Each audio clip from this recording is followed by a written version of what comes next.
All right, welcome everybody to another edition of the Spotlight Sessions with me, Charles Boyett. And today I have an incredible guest for you. It's somebody who I work very closely with day in and day out is Mr. Michael Wray, which is one of our regional vice presidents of growth out in Austin, Texas. How are we doing today, Michael? We're great, Charles. How are you? Man, I'm doing real good. If I was any better, I'd be you, my friend. You know what I mean? Well, it is nice So in let's Austin. get Yeah. into it, man. I am so glad to have you on today and chop it up a little bit. And I want to introduce you to the hundreds of thousands, if not millions of people that are watching all around the world. Of course, sure. Let me hear a little bit about your background. If you could, in a quick 60, 90-second snapshot, give me a little glimpse of how you got here. Why real estate, man? What are we doing here? Well, my family's been in Texas for almost 200 years, eighth generation. In Austin, I'm third generation University of Texas grad. Kids, some of my older kids are fourth generation. We've been around land for a long time, so I guess it's always been in my blood. You know, property and ranching, and it was sort of natural for me. I think also the creative aspect was very appealing for me, with construction and design and development, and then brokerage and sales was a natural extension of that. And so at a very young age, I was exposed to the business and fell in love with it, really.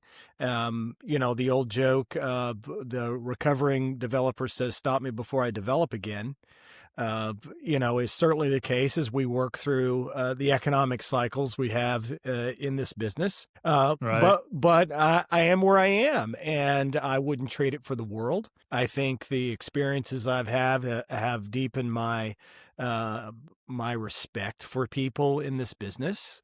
I think that I've also, after doing this 30 plus years, that I kind of know what works and what doesn't. Sure. Experience matters, right? Experience does matter, and it matters from the top down. That's for sure. And so, that's where I am now. I'm excited about what you and I and us collectively are doing. I think we're doing the Lord's work, as they say. I believe think that. we're evangelizing on a hourly, weekly, and daily basis, and sometime by the minute and by the phone call and the text, obviously.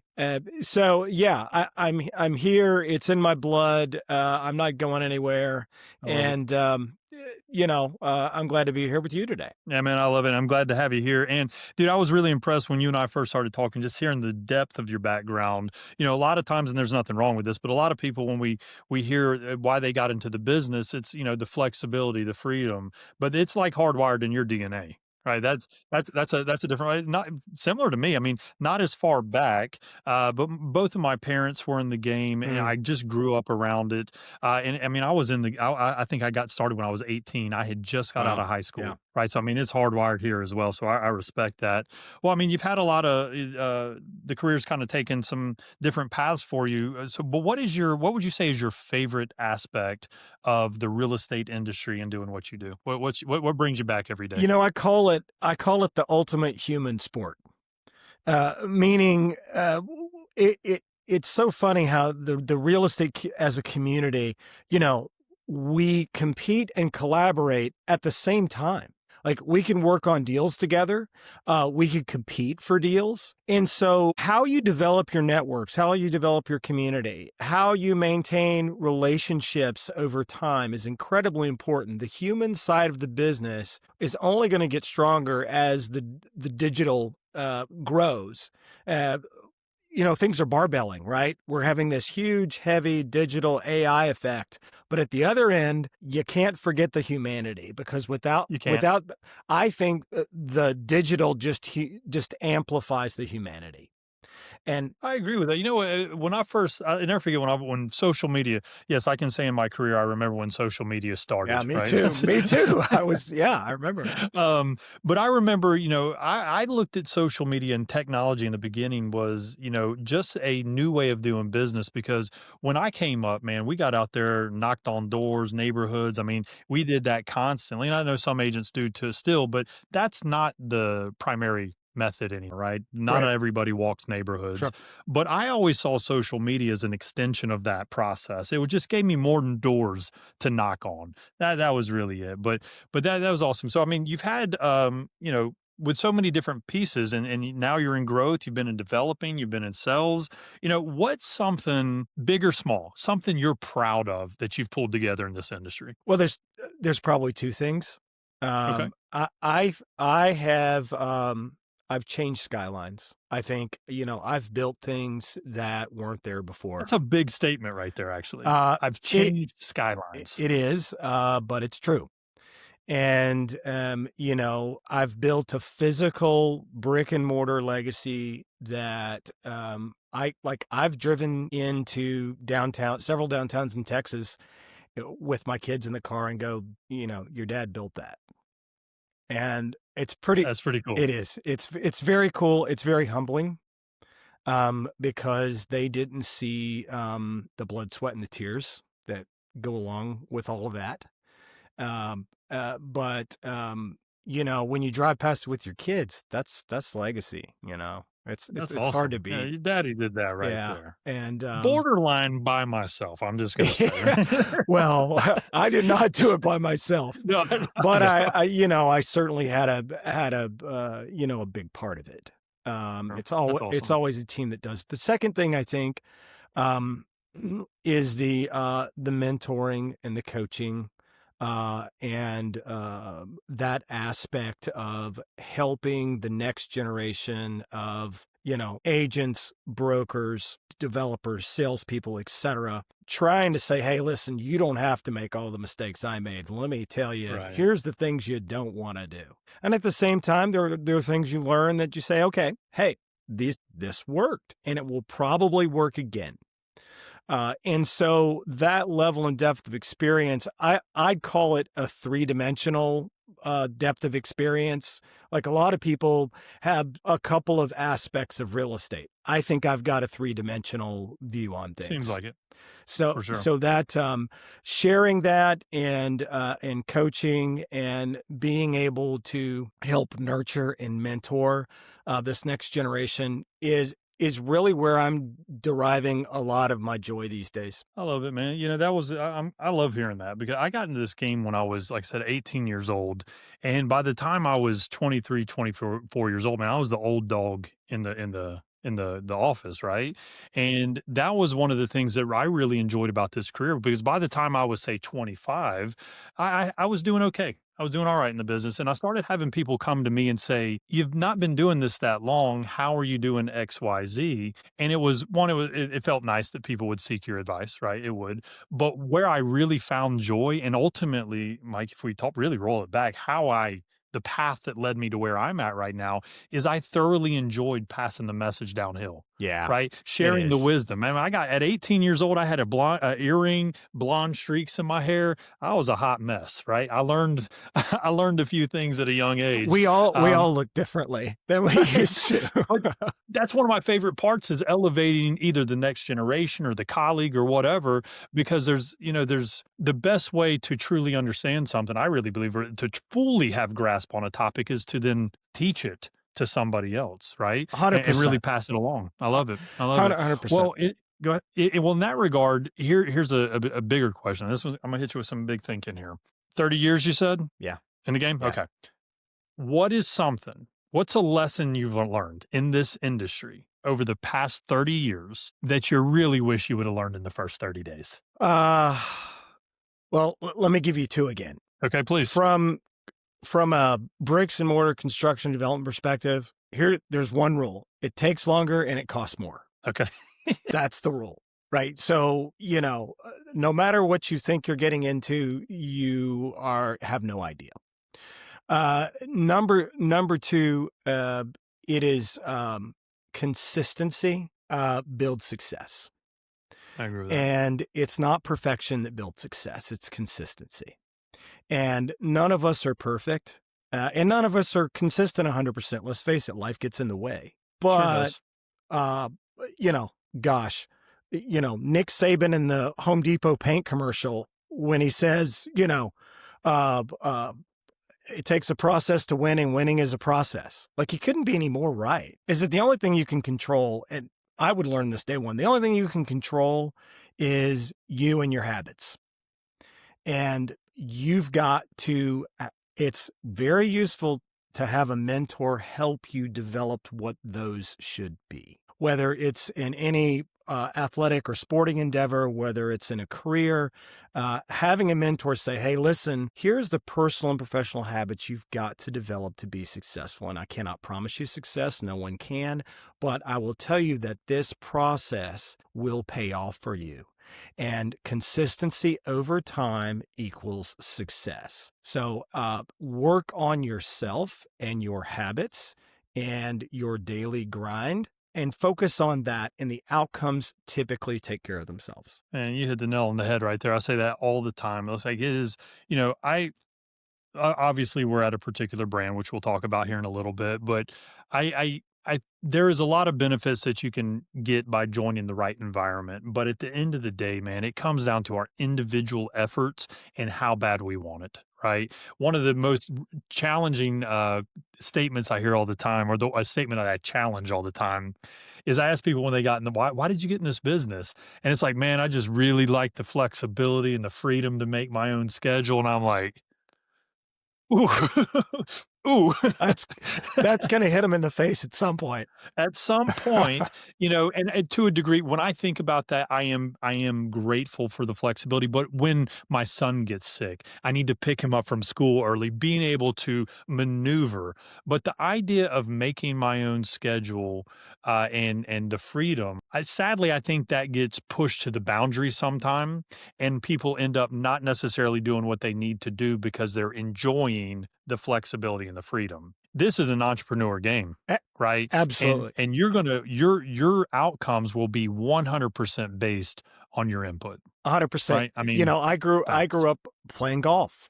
My sister played golf. We both played golf in college. She played golf professionally. And those habits, the real estate business is not unlike, a tennis player or a golfer, where what you put in it and all the self-discipline it takes, it's easy to skip a session at the gym or a range practice session or any of those other things, because you know what? There is no schedule.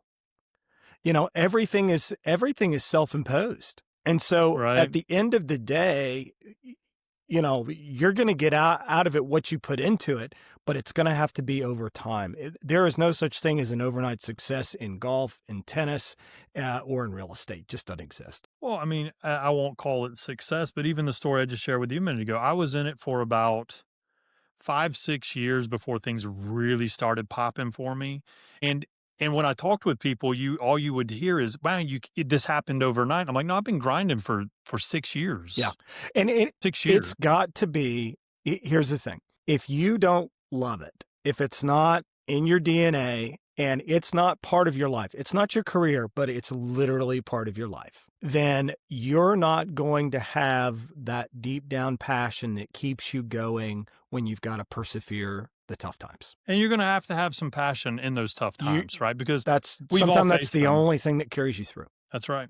Will, just straight drive and determination. I don't want to say motivation, because motivation fades. It does. Discipline. It does. Discipline. Yeah. Discipline to keep showing up and doing the things when it's not really going There's well. a saying I like that says, regardless of how I feel, the important stuff gets done. Absolutely. That's it. So I guess I like that freedom and flexibility in my calendar, that I have the freedom to schedule high priority items first. Ruthless prioritization is what I call it. Yes. Yeah.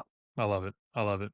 Well, awesome, man. Thanks for sharing a little bit about how we got here. So tell me a little bit about your path to ENRG. Like, what was it that made you take this lengthy career that spanned in multiple different areas? What was it about ENRG and the opportunity that said, you know what, let's give this a run? Well, I've owned brokerages. I've been in the business. I've sold my own product. I've sold other people's product. I've brokered land. I've brokered master plan communities. I've done commercial, mixed use, retail, both on the sales side, the leasing side, the development side, the construction side. I've done it all. The thing I enjoy most now is the human connection and the mentoring, as I said, is teaching all that. When I was building brokerage and was building a sales force, I had always thought that we had set agents up to fail in a lot of ways. Talk about that. Traditional brokerages have, at least in the past, and listen, I've been around since Keller Williams. I was a Keller Williams agent 25 years ago. Like, I have a lot of respect for them and what they do. Certainly. But what you'll learn is that different brokerages have different skill sets. Different brokerages have different value propositions for where you are in your career. Keller Williams is one heck of a place for somebody to start, right? At the beginning, the first year or two, man, they have got it down. I love their systems. Gary Keller's a genius. He's the guy. He should be on the Mount Rushmore of real estate as far as I'm concerned. His book, Millionaire Real Estate Agent, 33 touch points, all of those things were cutting edge and remain time tested, right? What I saw was an evolution. That what ENRG offered, the founders have a very deep, rich history, resume a mile long. They have been involved in virtual brokerage, rev share models, a lot of the evolving models. And so they've taken these best practices, right? These things that work, and they've jettisoned the things that didn't work so well, or maybe don't resonate anymore, or stale, right? Right. And so now what I see is kind of the next evolution, as our talented marketing department calls it, the both and brokerage. Like, why do you need to decide? Why do you have to choose between this community, this boutique at scale community that we call it, and the support, and paying ridiculous splits, right? It doesn't have to exist. So, more than real estate, I consider myself an opportunist, meaning I have been early in my career. I developed an airport shuttle service in Austin and fought the taxi cabs 20 years before Uber. Right? I was doing this. I developed in South Austin when everybody goes, why are you going down there? I'm like, well, it's the best views of downtown, if you didn't notice. And so I pioneered down there. So I've always had, I guess, a knack for kind of seeing where things are going. And, I'm like anybody, I want to ride the wave. And so I think we're obviously early. Sure. Very early. With ENRG, very early. Like, we are starting to paddle on the surfboard. We're probably not even standing up yet, but we're in the water and we're on the board. We're driving to the beach, right? At least we're getting there. But I like to be early, and I think that ENRG solves a problem that has been in this industry for a long time, and I'm thrilled to death to be associated. Yeah, I was too. There's, at the end of the day, we're selling real estate like every other brokerage. And, I think you and I, and even Peter and Aaron and several of us, early adopters here, we all have kind of been in this game for a minute, and we've seen the beautiful aspects of all different types of brokerage models. The very, at our core, what we're trying to really bring is, what you said a moment ago, a virtual experience, a boutique experience at virtual scale, right? We're not the first downline model. We're not. But we are the first that's trying to maintain that boutique feel that we often see in those local, mom and pop, if I dare, that have great leadership, great aesthetics, great feelings around high there. touch. The only thing people don't like about those is normally notoriously lower on the split side. Yes. Right? Correct. Because you're having to pay for that experience. There's inefficiencies also. Agreed. But then you look at the other side and it's like, okay, well, then you look at the virtual model and you have an economic opportunity that's just beautiful. But sadly, as it's been done in the past, that experience, the agent experience, is often Lacking. lacking Yeah. big time. And it's like, okay, so, and this is where the and both or the either or mindset comes. Is like, why do you have to, historically, you've had to choose between, do you want the experience or do you want the economics? And we're like both and, right? Why can't you have both? And the only way we can have both is if from day one, it's built intentionally to support that mindset. Correct. That, You can't yeah, layer it on top. you It's got cannot, to be you from the can't bottom. retrofit Correct. this. That's right. Yeah. Yeah. And I think that's some of the models they've struggled with is they see that some of the culture and experience is lacking, but there is a point where you become large enough that you're not very nimble anymore. Absolutely. Well, And it's hard to so turn the battleship. right, and so we've all been at some of those larger brands, and Peter and Aaron, our founders, they played pivotal roles in two of the largest downline, or not two of the two The largest two largest. downline Right. models. They played in important roles to help those companies scale, new ideas, new technologies, new systems. They played a role in all that, but they saw that still there's room for improvement, right? Of Because course. still they were retrofitting a culture. Yes. Right here from day one, before we had a single agent. I remember I signed my contract to join this firm March 15th. Back then, I think we had like no agents, no states. I mean, I bought a vision, Zero. right? But from day one, the number one conversation that has been a foundation in every conversation is the agent experience. 100%. Yeah. That is not an afterthought. We are not retrofitting it. It is built from day one, Well, and I love it. what I like is it starts with the agent experience. I like it. You know, Exactly. that's where they started, and that's what you can do when you start from scratch. Exactly. And so there's a benefit to being new. There's a benefit to being early. And I have always enjoyed that position, being new and being early, because there's the old blue ocean, right? You know, I we've agree. got 85 or 90% of it kind of lined up, but we're still kind of working through the last 10 or 15%. And that creative side where we can help mold something that could be incredibly impactful in this industry, that's fun. Yeah, I agree. And I will say, like, while you say we're 90% buttoned up, I am very excited that amongst that 90% is everything an agent needs to be successful. Absolutely. Right? That 10% we're still putting We're just together tweaking. is that messaging. It's the narrative. It's Correct. putting it out there. It's the creative behind Correct. it. Yeah. And that's fun to be a part of. That's all. Hell, we're doing it right now.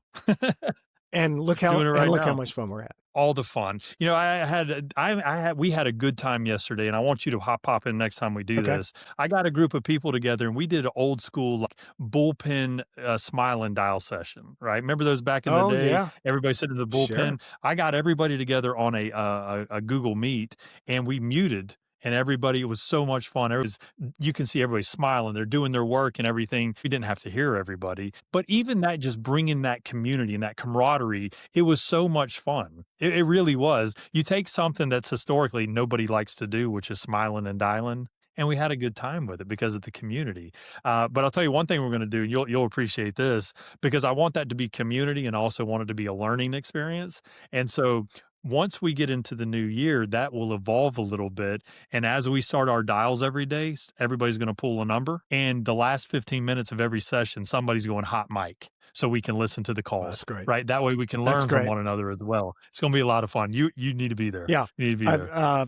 Well, The bullpen days were bring back memories. and that's why I hated the bullpen for the fear, right? Because everybody's listening to you go, right? But I loved it because of the community. And so if I can take that fear out by hitting the mute button and still have the community of everybody goofing off and doing the same thing at the same time, it just felt nice. It really did. And everybody had messaged me after, like, that was way more fun than I thought it was going to be. I'm like, see? And there was 2 people that actually got a lead on the phone. All right. Right. So Well, there we good. go. I mean, it's good stuff. Well, let me ask you this, man. You've got your feet wet here. You're doing good things. You're really starting to get some traction going in the Austin and Texas market in general. Now that you've been here, man, your toes aren't in the water. You're neck deep with us. You're in it, right? Something that you've experienced since you've been here. It could be a thing, could be a conversation, could be a mindset. It's something since you've been here that's made you say to yourself or maybe your family, I made the right call. Well, first of all, I love working with smart people. I love working with experienced people. Nobody's a rookie. Uh, Nobody. we've all been there and done that. We know our own individual best practices, and I think it's fun to have a peer group again.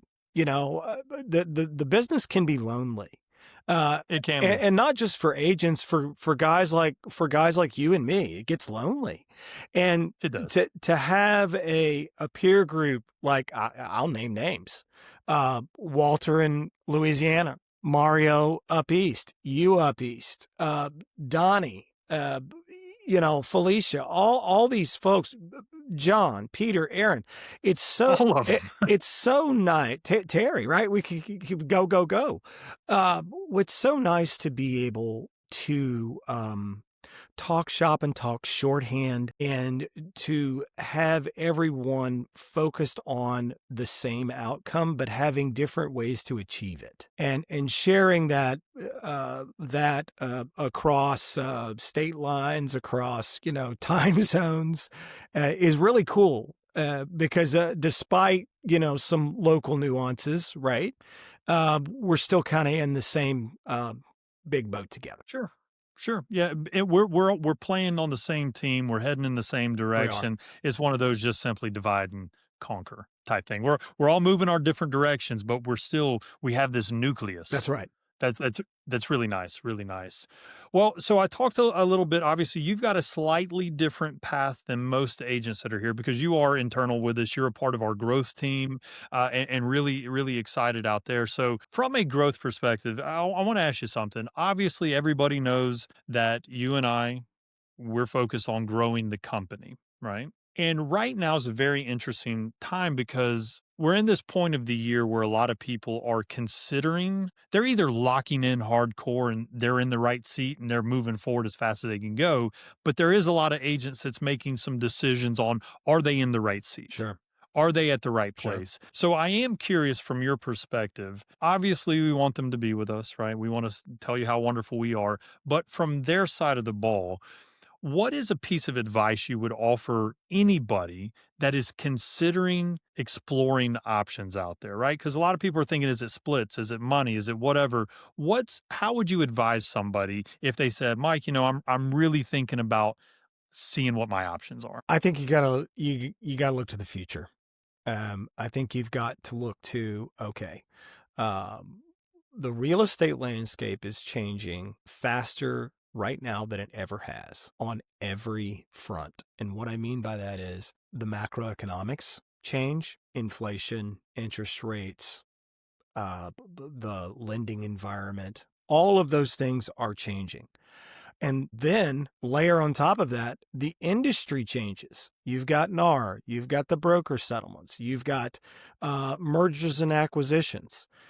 You've got all of this going on at the same time. And don't forget about the tech changing. So now the tech is changing. So now you're going, okay. So now what you're saying is we're going to be playing by different rules. We're not sure what the macroeconomics environment's going to be. And we've got this tech monster, AI that's threatened to take over the world. How are we going to survive? And here's what I would say. I would say in a storm, when things are uncertain, you want the captain to be experienced and you want leadership to be experienced. Agreed. And so all we can say is, look, we've got a boat full of experienced crew, equipment, and sailors that are agile enough to navigate the troubled waters and the uncertainty that we have on every side of this industry over the next couple of years. And you don't know what the storm's going to be like exactly. You just want an experienced captain. Yes. So that was one of my thoughts when I joined the company. Where I was at in my career, it wasn't about the bells and whistles for me, which they're beautiful. It wasn't about the tech, but that's almost baseline these days, right? Because everybody's got their pitch on tech. Yeah, for me, my decision was made about the captain of the boat. Yes. I wanted to make sure if I was going into turbulent times or turbulent seas that I had an experienced captain and lady captain as well at the helm, right? The captainess. Yes. But and that's what I found. Co-captains, actually. Co-captain. That's right. You know, I'm not, look. I've never been accused of being grammatically correct, Mike. Okay, No, ever. no, and probably not into the future either, Charles. But that was the big piece for me. It was that experience in that position, those positions that made me say, okay, that's what I'm interested in. Because let's Yes. be honest, Mike, there was definitely times in my career where the bells and the whistles and the tech and the shiny objects, they were appealing. Right at a certain point, but as you navigate these waters in this career, you realize, much like what we said earlier, that most of our effort, most of our outcome is really on us. Doesn't matter where we're It at is. as far as the bells and It whistles is. and all that. But having a leadership team that can make sure you're guided and headed in the right direction and you're going into the wind the right way and all that good stuff as a true captain should, it makes a lot of difference. You can feel it in every aspect of what we're doing too. Yeah, it does. You know, let's make a military analogy here real quick. Strategy, tactics, execution. The strategy and the tactics are developed at a higher level. Okay.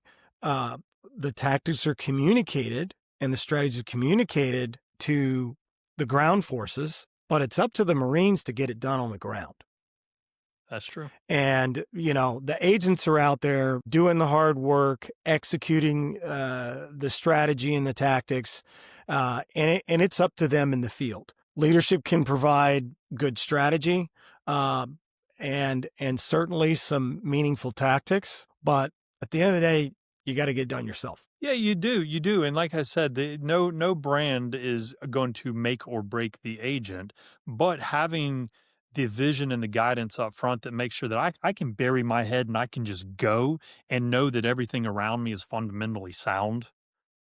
That's a nice safety net right there. Well, we've got, you know, and we've got the camaraderie of warriors on staff here. You know, We do. We've been in more than a few battles, and we've been in Battle tested. You know, how many economic cycles have we been through? 3, 4, probably. And all the major ones in the past 30 years. I mean, I started with my parents, 85 in the S&L crisis. I mean, it goes way back for me. And so a lot of younger agents, they've only seen an up market. You know what? I think that's an interesting point of view. So when I really got going, it was in the late 90s is when I got in, right out of high school, graduated. I realized I didn't want to sell Beanie Babies at the mall anymore. Right. So I had to do a real job. However fun that may 18, be, yeah. What's that? Even though that may have been fun. You know, I did meet a couple, I met some ladies. The mall was a nice place to be. But I knew really quickly I wanted to do something, right? So I got in at 18 and, you know, it took me a while to realize that it's all on me. Yeah. I really did, right? I did. But once you really grasp it, that's the only place I want to be, man, is in a world where we can kind of control our own destiny by the effort and the intention that we put into what we're doing, right? So while the leadership here is impeccable, it really just magnifies the capabilities of an agent that's putting all they can into their business, right? It's just different. And I guess maybe you don't even realize it's different until you've been at a place that maybe might not have had such powerful leadership. Well, right? you can notice in that. There's brokerages where you can feel the isolation. You can. Anyways, well, all right, dude, we're in like 35 minutes, man. I've really enjoyed this. I wanted to take a chance to get to know you a little bit, and I want to share you out into the world, the audience, and all that good stuff. So give us a couple more things. Give us some final thoughts, a piece of advice for any realtor listening to this that you see is important for agents to know. What's your piece of advice for them? Okay, so here's one I love. When the market's going up, you're not as good as you think you are. And when the market's not so good or bad, you're not as bad as you think you are. Sometimes it's just, man, that's good. Sometimes it's just the market. So what can you do? You just maintain consistency. and over time, it's going to pay out. I love that, man. All right, Michael, tell everybody that's listening how they can find you in case they want to learn more about your background or in case they want to learn a little bit about energy and what all we're offering. What's the best way to contact you? So I'm all over social media as you are, Charles. It's Mike Ray, Wray, Mike Ray Real Estate, and I'm on Facebook, Instagram, X. I'm even on TikTok. Uh, Just got a TikTok account yeah, I myself the saw other you on day. there, and we both I are know. not good at it yet. So we're both going to practice. Or you can Michael.Ray at ENRG Realty. Always works. Wonderful. And I'll make sure wherever this video is at, we'll have you tagged nicely to where everybody can get right to you. Well, Michael, I've really enjoyed this, man. I appreciate you taking some of the time, but we're going to wrap it up for the day so you can get back out there and do all the things you're doing. So for everybody that's tuned in, we really appreciate you spending a little bit of your afternoon with us as we dive into Michael's story and hearing why he feels energy is so special. So thanks for tuning in, and we will see you next time on the Spotlight Sessions. All Have a right, good day. Charles, hook 'em. See? Oh, man, we don't hook them. We chomp them, baby.